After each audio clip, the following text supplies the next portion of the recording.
গাজায় একমাত্র বিশেষায়িত ক্যান্সার হাসপাতাল তুর্কি ফিলিস্তিনি ফ্রেন্ডশিপ হাসপাতাল ধ্বংস করে দিয়েছে ইসরায়েল। এটি ছিল ক্যান্সার রোগীদের জন্য গাজার একমাত্র নির্ভরযোগ্য চিকিৎসা কেন্দ্র। হাসপাতালটি তুরস্কের সরকারি উন্নয়ন সংস্থা টিআইকে এর অর্থায়নে নির্মিত হয়েছিল। 2011 সালে শুরু হওয়া নির্মাণ কাজ শেষ হয় 2017 সালে। প্রায় $7 কোটি ব্যয়ে নির্মিত হাসপাতালটি গাজার সবচেয়ে বড় স্বাস্থ্যসেবা কেন্দ্র হিসেবে বিবেচিত হতো, যার মোট অভ্যন্তরীণ আয়তন ছিল 33,400 বর্গমিটার। এটি বছরে 30,000 ক্যান্সার রোগীকে চিকিৎসা দেওয়ার সক্ষমতা রাখত। 2023 সালের 30 অক্টোবর হাসপাতালের তৃতীয় তলায় ইসরায়েলি বিমান হামলা চালানো হয়। এরপর জ্বালানি সংকটে গত 1 নভেম্বর হাসপাতালটি বন্ধ হয়ে যায়। জাতিসংঘ তখন জানিয়েছিল হাসপাতালে ভর্তি থাকা অন্তত 70 জন রোগীর জীবন ঝুঁকিতে রয়েছে। পরে জানা যায় চিকিৎসার অভাবে অন্তত 4 জন রোগী মারা গেছেন। এরপর 2024 সালের মে মাসে উপগ্রহ চিত্রে দেখা যায় ইসরায়েলি বাহিনী হাসপাতালটিকে সামরিক ঘাঁটি হিসেবে ব্যবহার করছে। সম্প্রতি সামাজিক যোগাযোগ মাধ্যমে ছড়িয়ে পড়া ভিডিওতে দেখা যায় ইসরায়েলি সেনারা পুরো হাসপাতাল ধ্বংস করেছে।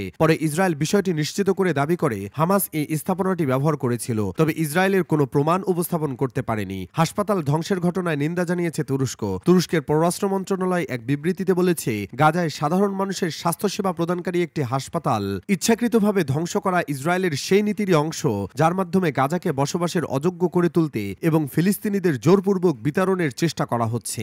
এখন হাসপাতাল ধ্বংস হয়ে যাওয়ায় গাজার হাজার হাজার ক্যান্সার রোগীর চিকিৎসা সংকটে পড়েছেন।